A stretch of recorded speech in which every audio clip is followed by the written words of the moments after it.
ASS YouTube চ্যানেলের পক্ষ থেকে সকলকে জানাই স্বাগত। আপনারা সকলেই জানেন যে এসএলএসটি ফর্ম ফিল আপ কিন্তু চালু হয়ে গেছে। আপনারা কিভাবে ওয়েবসাইটে গিয়ে এই এসএলএসটি ফর্ম ফিল আপ করবেন সেটা নিয়েই আজকের ভিডিওতে বিস্তারিত আলোচনা করব। ভিডিওটা লাস্ট পর্যন্ত দেখতে থাকুন। প্রথমেই গুগল ক্রোম ব্রাউজারটা ওপেন করে নেবেন। ক্রোম ব্রাউজার ওপেন করে নিয়ে স্কুল সার্ভিসের যে অফিসিয়াল ওয়েবসাইট আছে সেই অফিসিয়াল ওয়েবসাইটটা টাইপ করে নেবেন www.westbengalssc.com। এই অফিসিয়াল ওয়েবসাইটে গেলে আপনারা এখান থেকে যে WBSSC teacher and non teacher recruitment আছে এই প্রথম অপশানটায় কিন্তু ক্লিক করবেন। এখানটায় যখনই আপনারা ক্লিক করবেন তখন কিন্তু আপনাদের এই অফিসিয়াল ওয়েবসাইটের ভেতরে চলে আসবেন এবং এখান থেকে দেখতে পাবেন অ্যাপ্লাই নাও বলে একটি বাটন আছে। এই অ্যাপ্লাই নাও বাটনে আপনারা ক্লিক করবেন। এই বাটনে ক্লিক করলে এখানে দেখতে পাবেন লগ ইন করার কিন্তু জায়গা চলে এসছে। যারা অলরেডি লগ ইন করা আছে তারা এখানে তাদের ক্যান্ডিডেট আইডি, ফোন নম্বর, পাসওয়ার্ড দিয়ে লগ ইন করবেন। আর যারা একদম নতুন ক্যান্ডিডেট তারা কিন্তু এখানে করবেন রেজিস্টার হেয়ার।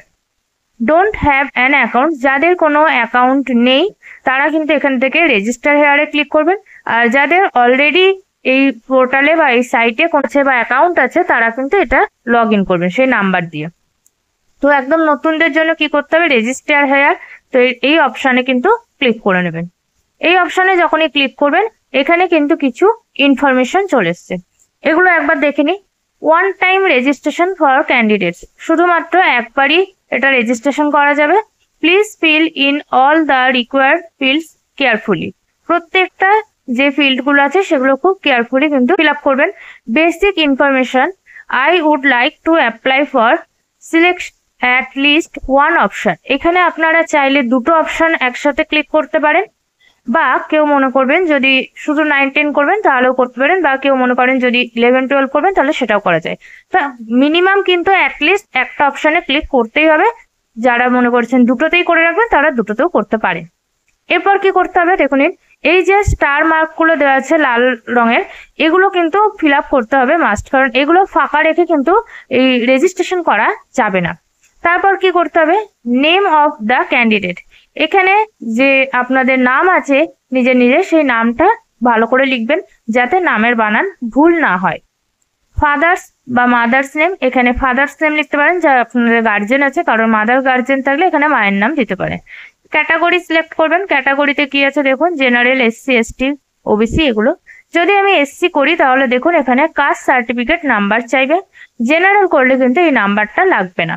তো সেক্ষেত্রে যারা SC বা ST তে ফিল আপ করবেন তারা কিন্তু এখানে ক্যাটাগরি সার্টিফিকেটে যে নাম্বার আছে সেই নাম্বারটা দিয়ে দেবেন। জেন্ডার আছে, জেন্ডারে গিয়ে জেন্ডার সিলেক্ট করবেন, মেল বা ফিমেল। এখানে আপনাদের নিজের নিজের একটা ইমেল অ্যাড্রেস টাইপ করে নেবেন, যে ইমেল অ্যাড্রেসটা আপনাদের চালু থাকবে, এবং এখানে ফোন নম্বর দিয়ে দেবেন, যে ফোন নাম্বারটা আপনাদের সবসময় চালু থাকে সেই ফোন নাম্বার। ইমেল অ্যাড্রেস আর ফোন নম্বর ভুল হলে কিন্তু ফর্মটা ক্যান্সেল হয়ে যেতে পারে, পরবর্তীকালে এগুলো কিন্তু চেঞ্জ করা যায় না। এরপর হচ্ছে format date of birth. Date of বার্থে ক্লিক করবেন, তখন আপনাদের সামনে এরকম ক্যালেন্ডারের যে অপশনটা সেটা চলে আসবে। এখান থেকে আপনারা ক্লিক করে মাস সিলেক্ট করতে পারেন, এখান থেকে আপনারা সিলেক্ট করে ইয়ার সিলেক্ট করবেন আর ডেট সিলেক্ট করবেন, যে কোনো একটা ডেট করে নেবেন। এখানে আছে রিলিজিয়ান, অনেক রকম রিলিজিয়ান আছে, যা ইচ্ছা একটা সিলেক্ট করে নেবেন যার যে রিলিজিয়ান আছে। কমিউনিকেশন ডিটেলস, এবার এখানে আপনাদের যে কমিউনিকেশন ডিটেলস চেয়েছে এই জিনিসগুলো ফিল আপ করতে হবে। প্রথমে দেওয়া আছে অ্যাড্রেস, তো আপনাদের হাউস নাও, স্ট্রিট নাও বা ভিলেজ এখানে দেবেন অ্যাড্রেস, ব্লক, মিউনিসিপ্যালিটি, ডিস্ট্রিক্ট চেয়েছে, যে যে ডিস্ট্রিক্ট থেকে অ্যাপ্লাই করতে চান যার যে ডিস্ট্রিক্ট সেই ডিস্ট্রিক্টটা সিলেক্ট করে দেবেন। ওয়েস্ট বেঙ্গল, এখানে পিনকোড দিতে হবে। এখানে বলেছে লগ ইন ইনফরমেশন, তো এখানে কি করতে হবে না, পাসওয়ার্ড দিতে হবে। আপনাদের যে অ্যাকাউন্টটা করলেন এই অ্যাকাউন্টটাকে স্ট্রং একটা পাসওয়ার্ড দিয়ে ক্রিয়েট করে রাখতে হবে। তো এখানে পাসওয়ার্ড দেওয়ার কিন্তু কিছু নিয়ম আছে, তো কি দিতে হবে এখানটা পড়ে নিন। Minimum 8 character with at least 1 capital letter, minimum কিন্তু 8টা ক্যারেক্টার থাকতে হবে, তার মধ্যে একটা ক্যাপিটাল লেটার থাকতে হবে, 1 নাম্বার থাকতে হবে, একটা নাম্বার দিতে হবে, অ্যান্ড ওয়ান স্পেশাল ক্যারেক্টার, এবং একটা কিন্তু স্পেশাল ক্যারেক্টার থাকতে হবে। তো এগুলো আপনাদেরকে একটা পাসওয়ার্ডটা কিভাবে বানাতে হবে দেখিয়ে দিই। প্রথমে ধরুন একটা ক্যাপিটাল লেটার দিতে বলেছে, তো ক্যাপিটাল লেটার দেবেন, এখান থেকে এটা দেখিয়ে দিচ্ছি। এরপর যে কোনো কিছু লিখতে পারেন,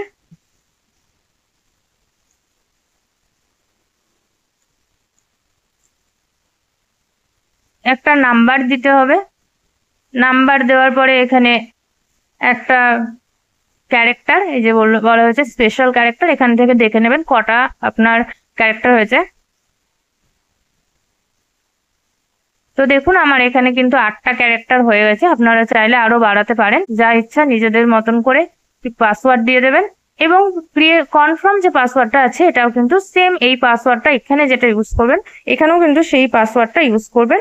এরপর যে আই এগ্রি এই অপশানে কিন্তু চেকবক্সটা যেটা আছে সেটাই ক্লিক করে দিতে হবে। এখানে সবকিছু ফিল আপ করে নেওয়ার পরে আপনারা রেজিস্টার অপশানে ক্লিক করবেন। এখান থেকে দেখিয়ে দিচ্ছে are you sure the data you have entered is correct. যদি এটা মনে হয় যে আপনারা সবকিছু ঠিকঠাক ফিল আপ করেছেন তাহলে ওকেতে ক্লিক করবেন, আর যদি মনে হয় যে না আপনারা আরেকবার চেক করে নেবেন তাহলে কিন্তু এটাকে ক্যান্সেল করতে পারেন, কারণ এগুলো কিন্তু আর পরবর্তীকালে চেঞ্জ করা যাবে না। তো এখান থেকে রেজিস্টারে ওকে ক্লিক করলে এটা আপনাদের কিন্তু একটু টাইম লাগবে এখানে লোডিং হতে, তাহলে এই পেজটা যখন রিফ্রেশ হয়ে আসবে এটা কিন্তু আপনাদেরকে মেন ওয়েবসাইটে নিয়ে চলে যাবে। পেজটা রিফ্রেশ হওয়ার পর আপনাদের সামনে এরকম একটা ডায়ালগ বক্স ওপেন হয়ে যাবে। এই ডায়ালগ বক্স থেকে আপনারা দেখতে পাচ্ছেন যে আপনাদের একটা কাস্টমার আইডি চলে এসেছে। এটা আপনারা রেখে দেবেন যাতে পরবর্তীকালে লগ ইন করতে গেলে কিন্তু আপনাদের এই যে ইমেল কাস্টমার আইডিটা আছে এটা কিন্তু আপনাদেরকে লাগবে। তো এটাকে আমি এখান থেকে কেটে দিলাম। এটা লিখিয়ে দিয়েছে ওয়েলকাম টু ইউর ড্যাশবোর্ডে নিয়ে চলে এসেছে, এবং এটা ফাইনাল ইম্পর্টেন্ট ইনফরমেশন একটা। Also all future reference will be made based on the candidate ID. এটার উপর ভিত্তি করেই কিন্তু পরবর্তীকালে আপনি সমস্ত কিছু ইনফরমেশন পাবেন। এটাকে এখান থেকে কেটে দিলাম। এবার এখানে দেখতে পাচ্ছেন এই 6খানা স্টেপ আছে, আপনারা অ্যাপ্লিকেশন প্রসেসটা করবেন। তো এখানেই প্রথমে কি করতে হবে, আপনাদের ফটো যেটা আছে আপলোড ফটোতে ক্লিক করবেন। এবার আপনাদের যে ফটোগুলো আছে এখান থেকে ফাইল সিলেক্ট করে ফটো সিলেক্ট করে নেবেন, তাহলে ফটোটা কিন্তু এখানে আপলোড হয়ে যাবে। ফটোর সাইজ কত বলে দিয়েছে, ম্যাক্সিমাম 60 কেবি। তো 60 কেবির মধ্যে কিন্তু আপনাদের ফটোটাকে রাখতে হবে। এখান থেকে আপনারা ইমেল অ্যাড্রেসটা ভেরিফাই করে নিতে পারবেন, ফোন নম্বর ভেরিফাই করে নেবেন। এরপর আমাদেরকে করতে হবে কমপ্লিট ইওর প্রোফাইল এই অপশনে ক্লিক করবেন। এখানে ক্লিক করলে আপনাদের সামনে এরকম একটা ডায়ালগ বক্স ওপেন হয়ে যাবে। এখানে লিখে দিয়েছে personal information name and parent name are not editable only for viewing. আপনারা যে নাম এবং প্যারেন্ট নেম দিয়েছেন সেটা কিন্তু চেঞ্জ করতে পারবেন না, শুধু কিন্তু দেখতে পাবেন। তো এখানে সবকিছু অ্যাপ্লাই করা আছে দুটোতে। তো আমি এটা একটা ডেমো হিসাবে এটা ফিল আপ করেছি, এখান থেকে দেখতে পারেন ডেমো হিসাবে একটা সমস্ত কিছু কিন্তু দেওয়া আছে, সবই ডেমো। এখানে নেক্সট করে দেবো। নেক্সট করে দিলে দেখতে পাবেন এখানে আপনাদের কি কি চেয়েছে। তো এখানে দেখতে পাচ্ছেন এমপি প্লাস এইচএস আর একটা হচ্ছে ওল্ড এইচএস। তো যার যেটা আছে সে সেরকম দেবেন। এখানে এডুকেশন কোয়ালিফিকেশন, ঠিক আছে, নোটটা ভালো করে পড়ে নেবেন। Candidate must carefully enter the percentage equivalent of the grade enter by them in accordance with the conversion formula of the degree conferring university. তো এখানে আপনাদের ডিটেলস গুলো কিন্তু খুব ভালো করে ভর্তি করতে হবে। Please enter all required field carefully and correctly. প্রত্যেকটা জিনিস যেন সঠিক হয়। তো এখানে কি কি করতে হবে, মাধ্যমিকে কত পেয়েছেন সেইগুলো ডিটেলস ফিল আপ করতে হবে। তো মাধ্যমিকে প্রথম করতে হবে আপনাদের বোর্ডের নাম, মাধ্যমিকের বোর্ডের নাম এখানে দিয়ে দেবেন। এখানে মাধ্যমিক কত নাম্বারে হয়েছে টোটাল মার্কসটা দিতে হবে, কত পেয়েছেন সেটা, কত সালে পাস হয়েছে এবং তার পার্সেন্টেজ কি সেটা দিতে হবে। একইভাবে এইচএস এর এখানে ইউনিভার্সিটি বা বোর্ডের নাম দিয়ে দিতে হবে, এইচএস এর বোর্ডের নাম, full number, marks, year of passing, কত সালে পাস করেছেন, পার্সেন্টেজ। গ্র্যাজুয়েশনেরও এখানে দিতে হবে, গ্র্যাজুয়েশনে কোন ইউনিভার্সিটি থেকে করেছেন, full marks, marks obtain, year of passing, percentage. এখানে দিয়ে দিয়েছে পোস্ট গ্র্যাজুয়েট, পোস্ট গ্র্যাজুয়েটের ডিটেলস গুলো এখানে ফিল আপ করতে হবে, কোন ইউনিভার্সিটি, কত নম্বরে টোটাল পরীক্ষা হয়েছিল, কত পেয়েছেন এবং year of passing, percentage. Bachelor degree BEd এর ইউনিভার্সিটির নাম দেবেন, ফুল মার্কস দেবেন, marks obtain, year of passing, percentage. এখানে ট্রেনিং টাইপ, এটা হচ্ছে বিএড। এখানে ক্লিক করলে একমাত্র বিএডই আছে, কারণ 9, 10 বা 11, 12 এর জন্য শুধুমাত্র বিএডই লাগে। আর অ্যাডিশনাল কোয়ালিফিকেশন, যদি আপনাদের আর কিছু অ্যাডিশনাল কোয়ালিফিকেশন, ডিগ্রি বা কিছু ডিপ্লোমা করা থাকে, তাহলে সেখানে এটাকে আপনারা কিন্তু ফিল আপ করতে পারেন। তো বোঝা গেল যে প্রত্যেকটা জিনিস খুব ভালো করে ফিল আপ করবেন। আর এখানে যে টিকমার্ক অপশনগুলো আছে, এখানে বলেছে enable auto calculation of percentage for graduation level uncheck if you are in grading system. এটাকে যদি আপনারা আনচেক করে দেন, তাহলে কিন্তু আপনাদেরকে এই পার্সেন্টেজ মোডে দিতে হবে না। আপনারা যদি পার্সেন্টেজ মোডে দিয়ে থাকে, তাহলে কিন্তু এটাকে চেক করে রাখবেন। তো এগুলো সবই অন করেই রেখে দেবেন। আপনারা বেশিরভাগই পার্সেন্টেজ মোডে এগুলো দেওয়া হয়েছে। যারা সেমিস্টার পদ্ধতি বা গ্রেড সিস্টেমে দিতে চাইলে সেগুলো কিন্তু তখন এখানে গ্রেড সিস্টেমে করতে চাইলে এটাকে আনচেক করতে হবে। এগুলো সব ভর্তি করে নেওয়ার পরেই কিন্তু আপনাদের এখানে নেক্সট অপশনে ক্লিক। এগুলো আমি একটা ডেমো ফিল আপ করে নিয়েছি। এবার নেক্সটে ক্লিক করব। নেক্সটে ক্লিক করলে দেখতে পাচ্ছেন এখানে আপনাদের গোটা ফর্মটা এখানে দেখিয়ে দেবে। এবার এই অপশনে ক্লিক করে নেবেন। এবার সাবমিট প্রোফাইল ফর্ম। এখান থেকে বলছে যে are you sure the data you have enter is correct. যদি ডাটাগুলো কারেক্ট দেওয়া থাকে তাহলে এখান থেকে ওকে করে নেবেন। আর যদি মনে হয় যে না কিছু চেঞ্জ করতে হবে, তাহলে ক্যান্সেল করে চেঞ্জ করে নিতে পারবেন। আমি এখান থেকে এটা ওকে করে দিলাম। এখানে এটা একটু আপলোড হতে টাইম নেবে। পেজটা রিফ্রেশ হয়ে গেলে আপনাদের এরকম চলে আসবে, thank you, your profile has been submitted successfully. তো প্রোফাইলটা কিন্তু সাকসেসফুল হয়ে গেছে। সাবমিট ব্যাক টু হোমে চলে যেতে। এই সমস্ত প্রসেসগুলো কমপ্লিট করলে কিন্তু এখানে দেখাবে যে ফটো আপলোড হয়ে গেছে, ইমেল ভেরিফাইড, মোবাইল ভেরিফাইড, প্রোফাইলটাও কমপ্লিট হয়ে গেছে। এবার আমরা চলে যাব এই যে অ্যাপ্লিকেশন প্রসেস। আপনাদের সামনে এরকম একটা ডায়ালগ বক্স আসবে। এখান থেকে এই যে ফাইনালাইজ সাবমিশন, এই অপশনটায় ক্লিক করবেন। তাহলে কিন্তু এখান থেকে ফাইনাল হয়ে যাবে। কনফার্ম ফাইনালাইজড এই অপশনে ক্লিক করবেন। এরপর কিন্তু আর এটাকে কিন্তু কোনো রকম ভাবে এডিট করা যাবে না। এখানে কনফার্ম ফাইনালাইজড করলে এখানে সঙ্গে সঙ্গে দেখতে পাচ্ছেন অ্যাপ্লিকেশনের ডিটেলস দিয়ে দিয়েছে। এবং আপনি কিন্তু যে অ্যাপ্লাই করবেন 9, 10 অথবা 11, 12 সেখানের জন্য কিন্তু এগুলো চলে এসছে। তো এখানে কি কি আছে দেখে নিই। আপনাদের নাম, ক্যাটাগরি দিয়ে দিয়েছে, ক্লাস লেভেল। তো এখানে একটা একটা করে কিন্তু দুটো সিলেক্ট করতে হবে। যেমন ওখানে আগের বার করেছিলাম যে দুটোই একসাথে কিন্তু হবে না। তো আমি একটা করে দেখিয়ে দিচ্ছি 9, 10 এর জন্য। এবার এখানে বলেছে do you want to avail the age relaxation in terms of order of the honourable Supreme Court in civil appeal নং, নাম্বারটা দিয়ে দিচ্ছে, ডেটেড 3 এপ্রিল 2025। তো যারা বয়সের ছাড় নিতে চান সুপ্রিম কোর্টের অর্ডার অনুযায়ী, তো তারা এই অপশনে ক্লিক করবেন, বাকিদের কিন্তু দরকার নেই। এছাড়া যারা অ্যাসিস্ট্যান্ট টিচার হিসেবে কোনো গভর্নমেন্ট স্কুল বা গভর্নমেন্ট স্পন্সর স্কুলে জব করছেন, তাদের জন্য এই অপশনটা, বাকিদের জন্য নয়।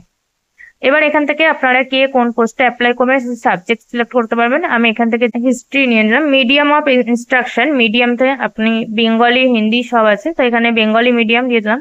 এরপর আছে the above language studied in. তো আপনি যদি হিস্ট্রি নেন, তাহলে হিস্ট্রিটা কোন কোন জায়গায় আপনি পড়েছেন, মানে মাধ্যমিকে, এইচএসএ, গ্র্যাজুয়েশনে, পোস্ট গ্র্যাজুয়েশনে কোন ল্যাঙ্গুয়েজে পড়েছেন এই সাবজেক্টটা। যদি বাংলা নেন তাহলে বাংলা সব বাংলা ল্যাঙ্গুয়েজেই পড়েছেন, সেই জন্য আমি হিস্ট্রি নিলাম।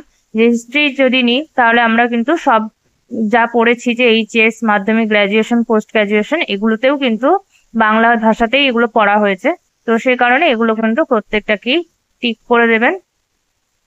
The above language studied in, যে কোন এই যে ল্যাঙ্গুয়েজটা আপনি কিসে কিসে পড়েছেন। এরপর আছে প্রেফারেড ভেনু ডিস্ট্রিক্ট, যে আপনি যে পরীক্ষা দেবেন তো সেখানে কোন ডিস্ট্রিক্ট সিলেক্ট করবেন। আমি নদিয়া ডিস্ট্রিক্ট করেছি বলে এখানে নদিয়া ডিস্ট্রিক্ট দিলাম।